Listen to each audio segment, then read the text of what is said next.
In today's video, I'm going to teach you how to use Slack as a beginner, from setting it up for the first time to navigating the core features you'll use every day. To get started, download the Slack app on your computer or mobile device, or simply open Slack in your web browser. Once it loads, sign in using your email address or join your team workspace through an invite link if one has been shared with you. This is your entry point into your team's communication space. And once you're inside, you'll be able to access conversations, files, and updates all in one place. After signing in, take a moment to get familiar with the main screen.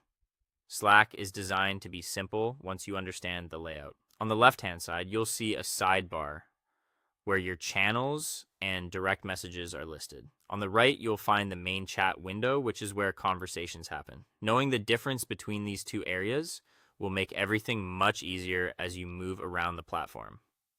Next, explore public channels. In the left sidebar, click the plus icon next to channels to browse and join relevant team spaces. Channels are where group conversations happen, usually organized by project, topic, or department. Joining the right channels helps you stay informed without needing to search for updates manually. When you're ready to participate, select a channel, type your message into the text box at the bottom, and press enter to send it. This is the basic way to communicate with your team. Whether you're sharing an update, asking a question, or responding to ongoing discussion. To keep conversations organized, use threads when replying to a specific message. Just hover over the message and click the reply in thread icon.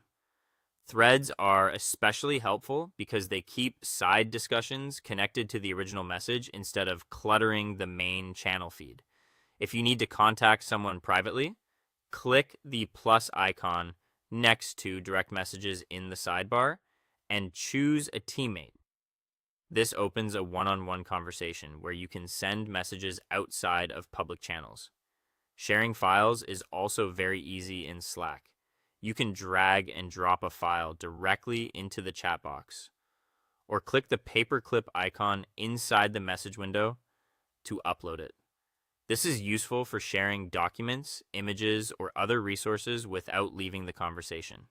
Finally, update your profile and set your status by clicking your profile image in the top corner.